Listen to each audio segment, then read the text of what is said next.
মুহূর্তে যেহেতু আপনাদের কাছে তুলে ধরছি, মিছিলের সামনের সারিতে পুলিশ কেন, আপনাদের কাছে প্রশ্ন।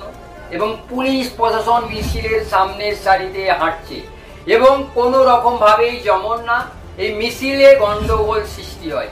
আর সেই কারণেই কিন্তু আনন্দপুর থানার পুলিশ, কোথাকার এই ছবিটা, কেশপুরের জগন্নাথপুরে, সেখানে কিন্তু প্রতিবাদ মিছিল। কার বিরুদ্ধে এই প্রতিবাদ মিছিল? কেন্দ্রীয় সরকারের বিরুদ্ধে তৃণমূল কংগ্রেস প্রতিবাদ মিছিল করছেন এবং সেই মিছিলে কিন্তু বিভিন্ন জায়গা থেকে জনগণ মিছিলে প্রতিবাদে সামিল হয়েছে।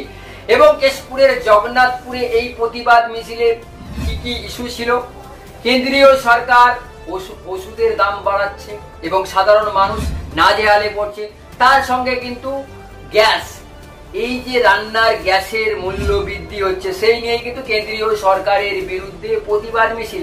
আর সেই প্রতিবাদ মিছিল থেকে জেলা পরিষদের দলনেতা মোহাম্মদ রফিক তিনি কি বললেন এবং আমাদের রিপোর্টে কি উঠে এসেছে, আমাদের প্রতিনিধিকে তুলে ধরলো জগন্নাথপুর থেকে, তা একবার দেখে নিয়ে।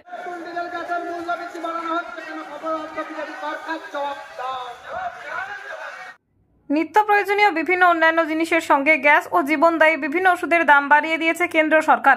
অবিলম্বে তা প্রত্যাহারের দাবিতে বিক্ষোভ মিছিল পথসভার আয়োজন করা হলো কেশপুরের জগন্নাথপুর এলাকাতে।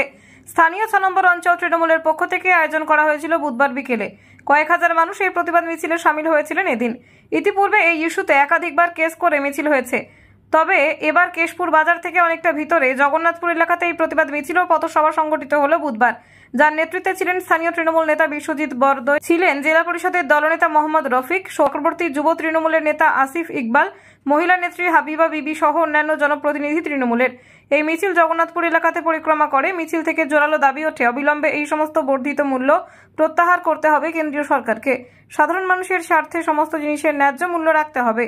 তবে যতক্ষণ না এই ধরনের মূল্য প্রত্যাহার করা হবে ততক্ষণ পর্যন্ত তৃণমূলের পক্ষ থেকে আরও প্রতিবাদ মিছিল পথসভার আয়োজন হবে বলেও এদিন মিছিলে থাকা নেতৃত্বরা জানিয়ে দিয়েছেন।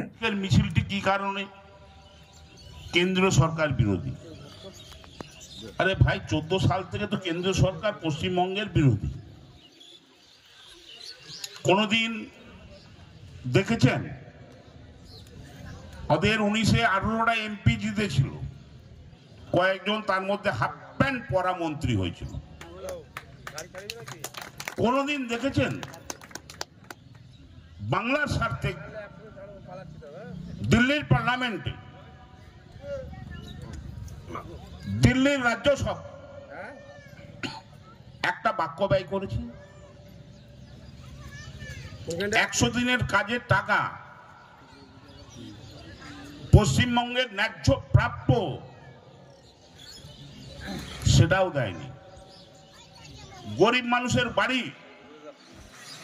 ন্যায্য প্রাপ্য সেটাও দেয়নি। তার জন্য আমরা দিল্লি পর্যন্ত ছুটেছিলাম আন্দোলন করতে। বিশ্বজিৎ ছিল, আসিফও ছিল। তো অবাক হয়ে যাবেন, মানুষ কাকে ভালোবাসবে? আপনার প্রতিবেশী একটা বিপদে পড়েছে, যে যাই পার্টি করি আমরা, সেই প্রতিবেশীর পাশে গিয়ে অর্থ দিয়ে, পরিশ্রম দিয়ে তাকে গাড়ি জোগাড় করে হাসপাতালে পাঠানো, 2 বোতল ব্লাড। ধর্ম নিয়ে রাজনীতি, কাদের সঙ্গে থাকবেন? আরে ভাই, বিজেপির কমরেড লাল টুপি ছেড়ে গেরুয়া পড়েছ, সে কমরেড থেকে প্রশ্ন করছে, আপনার গ্যাসটা যদি মোদী সরকার 500 টাকা দেয়, আপনি 100 বার বিজেপি করুন, আমার আপত্তি নেই। আপনার পেট্রোলটা যদি 60 টাকায় দেয়, বিজেপি করুন, আমার আপত্তি নাই।